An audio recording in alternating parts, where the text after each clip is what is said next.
The station shook violently as Carter sprinted through the collapsing corridor. Smoke choked the air. Sparks rained from shattered conduits overhead. He'd been told the alien research facility was already lost, that anyone still inside was dead. He went anyway. Through the haze, he spotted her, trapped beneath a fallen support beam, her silver skin gleaming in the emergency lights. "Stay still," Carter shouted, gripping the beam with both hands. The alien woman's violet eyes fixed on him with unmistakable contempt. "You primitive fool. That beam requires hydraulic equipment. Your species lacks the necessary strength coefficient." Carter braced his boots against the debris and pulled. His muscles screamed. The beam groaned but didn't budge. "Exactly as I calculated," she said coldly. "Leave me. Your efforts are statistically futile." He repositioned, wedging a broken pipe underneath as a lever. "Yeah? Watch this." With a roar of effort, Carter threw his full weight onto the pipe. The beam shifted. The alien's eyes widened. He heaved again, and the beam rolled clear. She scrambled free, stumbling. "You are an idiot," she said, brushing dust from her elegant robes. "That should have killed you." "You're welcome, princess." Carter grabbed her wrist. "Now run." They burst into the main corridor as an explosion ripped through the section behind them. The alien Zara pulled against his grip. "The evacuation protocols require we proceed to designated safe zones in sequential order." "Those zones are gone." Carter dragged her toward a maintenance shaft. "We improvise or we die. Improvisation is inefficient. My people have perfected tactical withdrawal over 3,000 years. Great. I've perfected not dying." He pried open the shaft and shoved her inside. "Climb."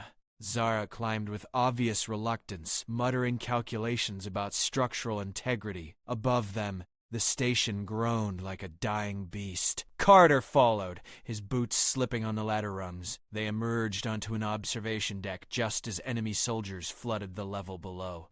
"They have thermal scanners," Zara said. "Standard evasion protocols suggest we surrender to preserve biological assets." Carter pulled her behind a console. "That's the dumbest thing I've ever heard." "You dare call my warrior training dumb?" Her voice rose with indignation. "Your species has existed for a fraction of our civilization's span."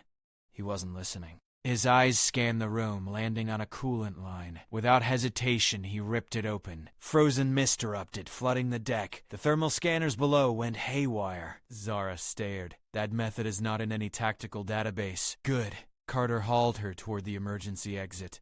"Means they won't expect it either." They ran through twisting passages, Zara constantly pointing out the proper routes that Carter ignored. Each time his path proved right. Enemy patrols appeared exactly where her protocols said they wouldn't. His instincts, his gut feelings kept them alive. Finally, Zara stopped talking. She just watched him with those calculating violet eyes. They reached the canyon separating them from the evacuation zone. The bridge was gone, reduced to twisted metal hanging over a 1,000-foot drop. Zara approached the edge, studying the gap with scientific precision. 17.3 meters, she announced. "My species' maximum jump capability is 9.1 meters. Conclusion, impassable." Carter examined the wreckage, spotting a partially intact cable. "Nothing's impassable. You cannot possibly believe you can cross this." He tied the cable to a support strut, testing its strength. "I don't believe. I just do. That is the definition of idiocy." Carter secured the other end to a piece of debris, creating a zip line at a steep angle. "Call it what you want. Get on." Zara hesitated for the first time. "If the tensile strength is insufficient, then we fall. Or we stay here and get shot. Pick one." She studied his face, searching for something. Whatever she found made her nod. She wrapped her arms around his shoulders as he gripped the cable. They swung out into empty space. The cable screamed under their weight. Wind howled past them. Zara's fingers dug into his jacket. Below, the canyon floor waited like an open mouth. The cable began to fray. This was a terrible idea. Zara hissed in his ear. "Yeah." Carter grinned despite everything. "But it's working." They slammed into the opposite cliff face. Carter's shoulder took the impact, but he held on, dragging them both up and over the edge. They collapsed on solid ground, breathing hard. Zara sat up slowly. How did you know the cable would hold? I didn't. You risked both our lives on uncertainty. I risked both our lives on necessity. Carter stood, offering his hand. Sometimes good enough is better than perfect. She took his hand. For the first time, she didn't insult him. They were 50 meters from the evacuation ship when the enemy commander stepped into their path. He was massive, 7 feet of armored warrior bred for combat. 6 soldiers flanked him, weapons raised. The commander's translator crackled. Human, you have fought well. I offer terms. Give us the princess. Walk away. Live. It was the logical choice, the smart choice. Carter glanced at Zara. She met his eyes, and he saw she expected him to take the deal. Why wouldn't he? They barely knew each other. She'd insulted him for hours. Tactically, it made sense. Carter stepped in front of her. That's a no, he said. The commander tilted his head. You choose death for someone who holds no value to you? She holds plenty of value. She's a person, that's enough. Zara's hand touched his shoulder. Carter, your species' survival instinct should what? Let me abandon someone? He didn't look back at her. That's not how we work. The commander raised his weapon. Foolish. Probably. Carter's mind raced, counting soldiers, calculating angles, finding nothing. Then his eyes landed on the fuel canisters stacked near the ship. Explosive if ignited. 30 meters away. Impossible shot with a pistol. He drew and fired in one motion. The blast threw them all backward. Carter rolled with Zara, shielding her from debris. When the smoke cleared, the enemy soldiers were scattered, disoriented. Carter and Zara sprinted for the ship's ramp. Alarms blared as the ship's doors sealed. They lifted off, leaving the burning station behind. Carter slumped against the wall, adrenaline fading into exhaustion. Zara knelt beside him. Her expression had completely changed. I called you an idiot, she said quietly. Yep, I was wrong. Carter managed a tired smile. Took you long enough.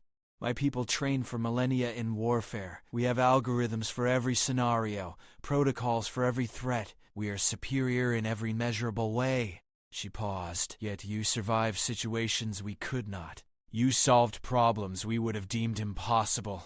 You made choices no warrior of my species would ever make. Because they were stupid choices. Because they required faith. In yourself. In me. In chances that couldn't be calculated. Zara's voice held something close to wonder. We forgot how to do that. We perfected strategy but lost adaptability. We became so logical we couldn't see solutions outside our expectations. She stood, extending her hand formally. I wish to request something no warrior has ever asked. Carter took her hand. What's that? Teach us? Teach my people what you showed me today. That strength isn't just training or technology. That sometimes the impossible choice is the right one. That faith in the unmeasurable can defeat the calculable. Her violet eyes shone. Teach us to be human when logic fails. Carter pulled himself up, every muscle aching. You know the best part? What? I was never offended. I knew eventually you'd figure it out. He grinned. Humans are patient like that. We wait for people to see what we already know. And what is that? That the universe doesn't care about your perfect tactics or superior technology. It cares about who refuses to quit. Who makes the desperate play? Who chooses loyalty over logic? Carter looked out the viewport at the stars rushing past. You called us primitive. Maybe we are. But we're the primitive species that makes impossible things happen. Zara smiled. A real smile. You are not idiots. High praise, princess. You are the only species who can turn stupidity into victory. She laughed, the sound surprising them both. And perhaps that is the most terrifying tactical advantage in the galaxy. The ship jumped to faster than light, carrying them towards safety and toward a future where humanity's impossible choices would reshape the stars.